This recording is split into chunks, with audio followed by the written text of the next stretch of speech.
The summer of 1999 proved to be a pretty important time in my life. I was about to enter my first year of high school. Pro wrestling was at its zenith in mainstream popularity, and I decided that on a random trip to KB Toys, I'd purchase Resident Evil 2 for the PlayStation. For a majority of the summer, I struggled to complete RE2 and witness all the game had to offer.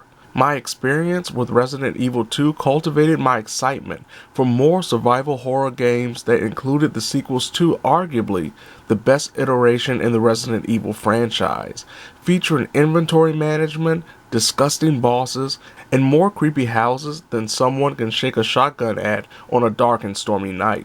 So when it was announced Resident Evil 2 would get a remake or reimagining, I was incredibly excited, and that excitement was mostly satisfied. Considering how fun the RE2 remake proved to be, and so many promising previews of the RE3 remake, I found myself just as giddy for the remake of Resident Evil 3 as I was for its prequel a year ago.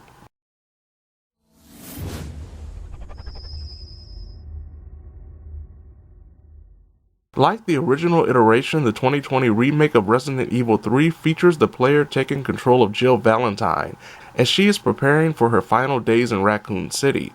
But before that fateful day can occur, an obviously psychologically disturbed Valentine is thrust into a pandemic featuring The Walking Dead. But Jill isn't alone as she meets up with Umbrella Corporation mercenary Carlos Oliveira, ushering in some of the game's more action-oriented sequences. Unlike RE2, Jill and Carlos's times in the spotlight are not separated by play modes, as the player controls each respectively during portions of the game. After a little over 5 hours, almost 10 hours in total, as cinematics and menus stops the in-game clock, but not the overall clock shown in the top corner of the pause screen, I completed my first playthrough on standard difficulty, picking up most of the copious collectibles and a slew of trophies, including unlocking every locked item container and attaining necessary fuses in under 5 minutes to restart an elevator. Unfortunately, there isn't a second run style mode for another replay, but there are rewards for completing the story under 2 hours and on its hardest difficulty, something I've yet to take part in. There is also a shop that unlocks after completing the story once. By finishing challenges found in the menu, the player earns points that can be used to purchase items for regenerating health or even adding a rocket launcher with infinite ammo to one's inventory. In the middle of my playthrough of the campaign, I played a few rounds of the multiplayer companion piece Resident Evil Resistance to discover an odd amalgamation of RE3's base gameplay, Left 4 Dead, and the most average PvP team-based shooters.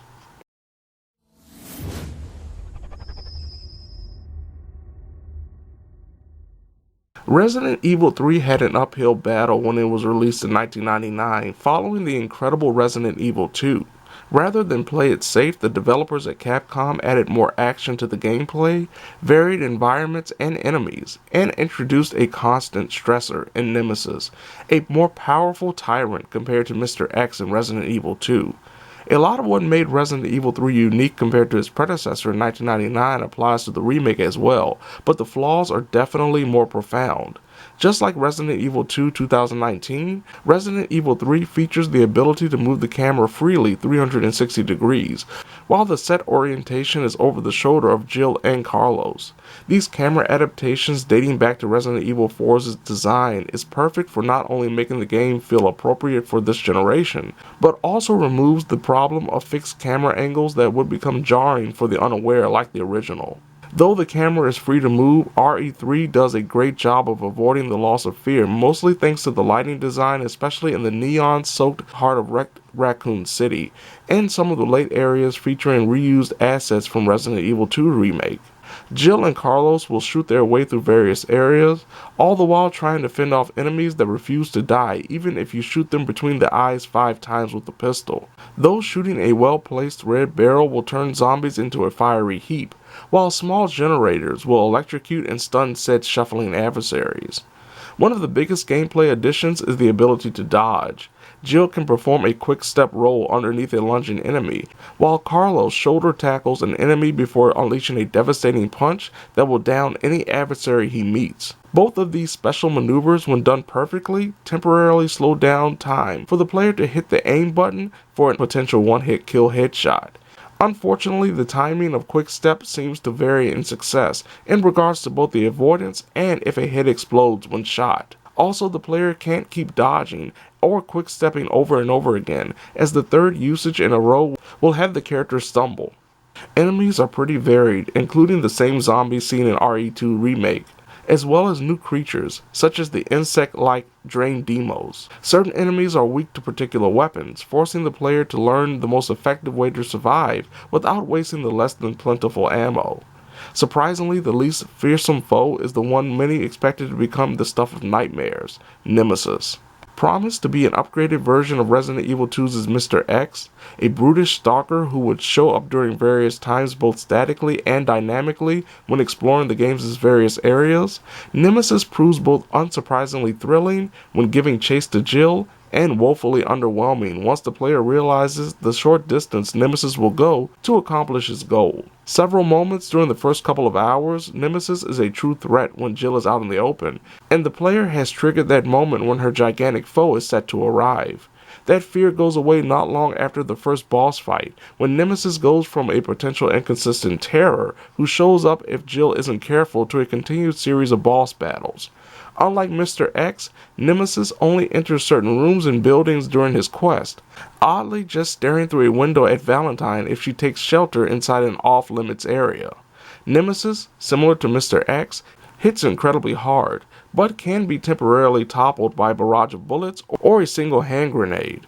Upon collapsing to a knee, Nemesis will relinquish a storage unit that can house weapon upgrades and ammo, depending on the section said drop occurs, meaning a slight victory over Nemesis is beneficial beyond getting a minor breather when trying to move forward. With the developers promoting Nemesis being more dangerous and omnipresent than Mr. X, the end result is shockingly disappointing at best and terribly underutilized at worst. Also disappointing is the lack of certain environments, puzzles, boss battles, and even gameplay mechanics, both seen in the original RE3 and the Resident Evil 2 remake. The cemetery, clock tower insides, Raccoon Park are all missing from the 1999 Resident Evil 3, as are some of the corresponding enemies like the giant spiders and the Gravedigger. Obviously, all the puzzles associated with the missing areas are removed as well. Barely any puzzles exist in this iteration, even compared to the remake of RE2. One of the more interesting gameplay options in the original iteration not seen here is live selection. These opportunities to make quick-time choices allow for different scenarios to play out, such as electrocuting Nemesis instead of blinding him for a quick escape. Live selection not being utilized here removes some of the replay value and alternate routes Resident Evil 3 Nemesis contained. In RE2's remake, players could use breakable knives and flash grenades to avoid getting bitten or even die. While Jill has a knife in her inventory all the time, it cannot be used to free her from certain death. Also, the high level of gore and limb damage seen in the remake of Resident Evil 2 has been toned down considerably. Multiple endings, not surprisingly considering how the RE2 remake handled the game's conclusion, are also gone. Another missing aspect in comparison to the original RE3 is Mercenaries mode. In its place is an online-oriented 4 vs 1 asymmetrical experience called Resident Evil Resistance. In Resistance, the player either joins a team of 4 survivors shooting and pilfering their way through labs and dilapidated buildings, while one other human player takes control of the mastermind. The mastermind can cycle through cameras to watch the action, while unleashing traps, placing zombies, both large and small, that the mastermind player can control until it's put down by the survivors, and constantly commentating. The leveling and loot systems providing upgrades and customization options will keep those coming back for more, if they enjoy that aspect of multiplayer gaming, but the lacking filter options for players both new and experienced to play with and against others on their level can create many a one-sided competition. There are microtransactions for the RP boosters to gain better character perks and even some cosmetic items, allowing for players to get the jump on everyone else by spending real money, rather than unlocking everything naturally through games both successful and not. From a technical aspect, the game runs as smoothly as its remake predecessor, with impressive graphical offerings in regards to its newer environments, though the returning sights seen in RE2's remake don't look as vibrant, mostly due to certain areas being closed off. The voice acting and general story presentation are some of the strongest in any Resident Evil offering. Frame rates and overall stability are highly commendable. Connectivity times associated with resistance can cause players to wait a little longer than a couple of minutes to get a game going, but once the round starts, there are little to no issues with lag or disconnections.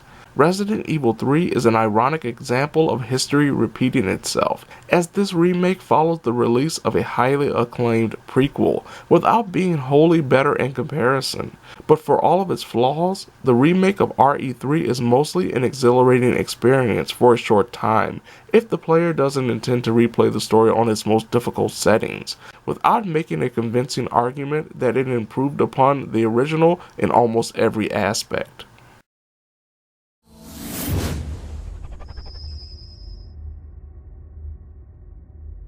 Resident Evil 3 suffers from a lot of issues mostly associated with high promises from the developers, coming off the heels of last year's Resident Evil 2 and the numerous cuts both in regards to the story and original gameplay options.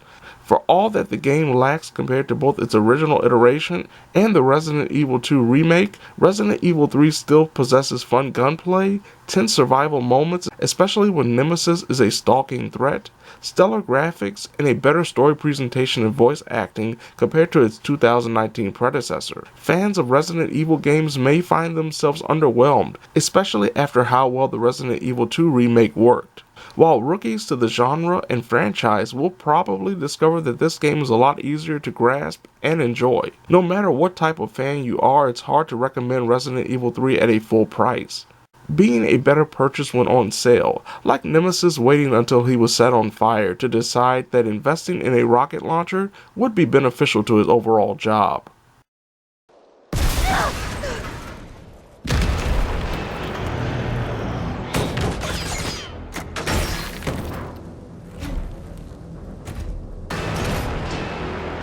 Rocket launcher? Really?